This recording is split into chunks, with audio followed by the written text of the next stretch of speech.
760 WJR presents special coverage of the 2024 Paris Summer Olympics with hourly reports and in-depth tracking of Michigan Olympic athletes bringing home the honors.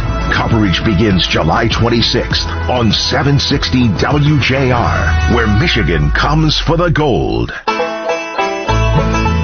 Milwaukee was a love fest for former President Donald Trump. After his acceptance speech, it was very clear that the Republican Party is highly unified.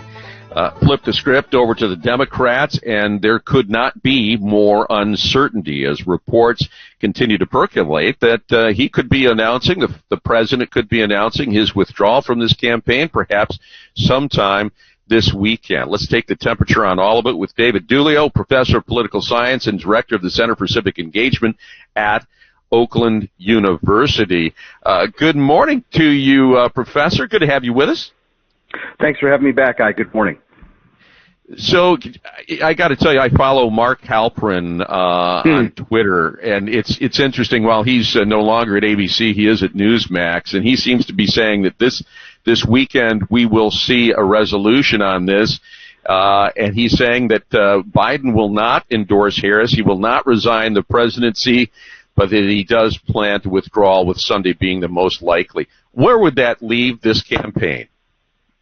Well, you used the perfect word just a few seconds ago. It's uncertainty. And I think, it is uncharted territory. And we can use a bunch of other cliches, right? All bets are off and things like that. So it is something that we have never seen in modern American politics. And I think to some extent, the Democrats are kind of making it up as they go along. And so how do you rewrite that script, though? I mean, if you've got to change the person at the top, you've got to, apparently, according to Halperin, Harris is already vetting Andy Beshear, the recently minted governor of Kentucky, also talking about Josh Shapiro out of Pennsylvania. I mean, how do you rewrite that script?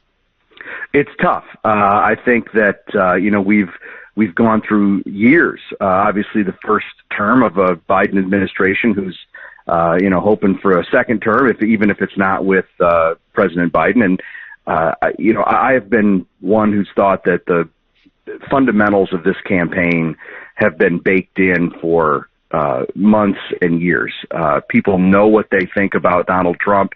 People know what they think about Joe Biden. Of course, if that changes, right, then that's a double-edged sword, right, because maybe some people are open to whomever might fill that slot, but at the same time, that new candidate would have to go through a lot of effort to introduce themselves to the country and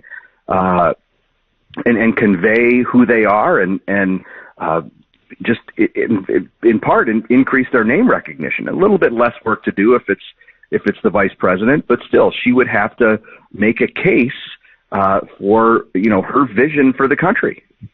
Dave, you had the bad debate from the president. He did a few interviews after that to try to, recoup his performance in the debate. Then you had the shooting with President Trump, and now you have President Biden isolated due to COVID, so he can't get out. He's absent from the campaign trail. Is that influencing the decision-making process with the Democratic Party? I mean, is it accelerating the cause for him to get out of the race because of that?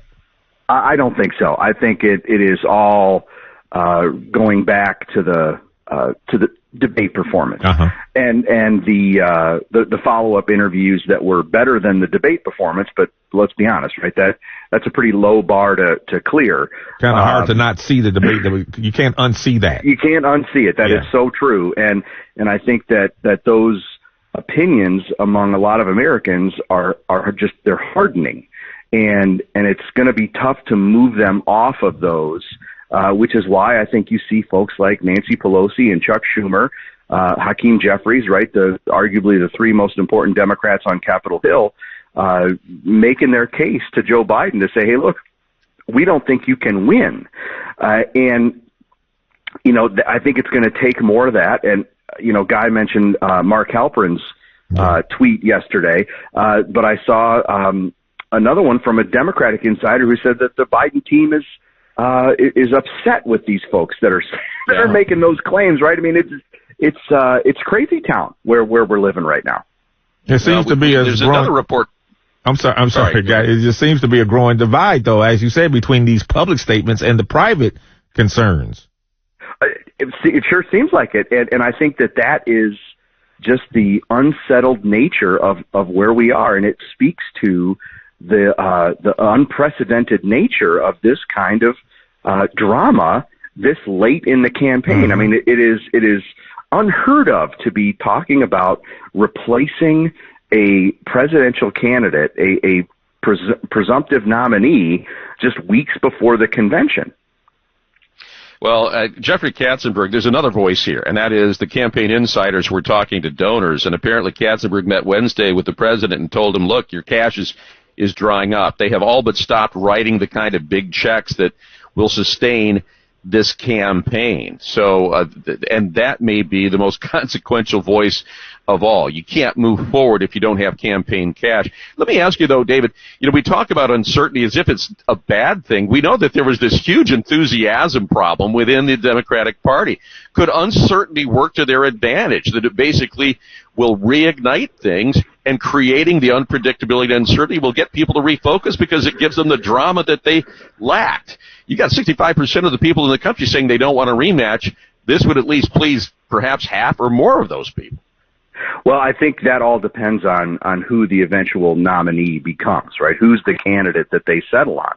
And certainly it could inject some enthusiasm. It could inject some, it could get people fired up at least for a little bit. But then we get into the real campaigning part of it, right? Where, as I mentioned before, whoever the nominee would be is going to have to make a case, and they're going to have to talk about their vision for the country and give people a reason to vote for them over Donald Trump. And look, this might be one of those instances where a Democratic candidate could say, look, I'm not Trump.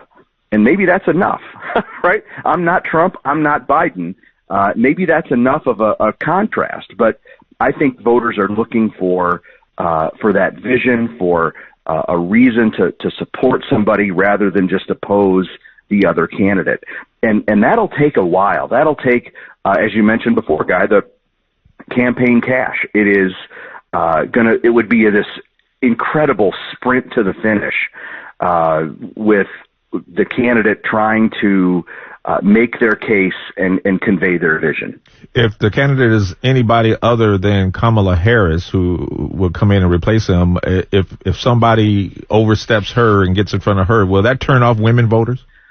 I think without a doubt, and I think that the larger concern is African American women, Lloyd, and I think that it would be a snub. I mean, let's say it what it is, right? They would snub her.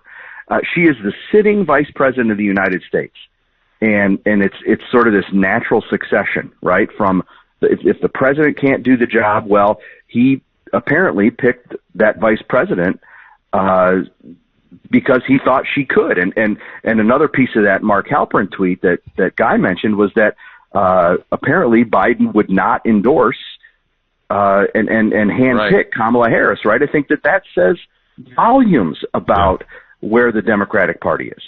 And that there could be perhaps as many as 3 other candidates under consideration. David Dulio, thanks so much. Interesting times. Thanks for having me back. Debbie Dingle, when we return, what is she telling Joe and Jill?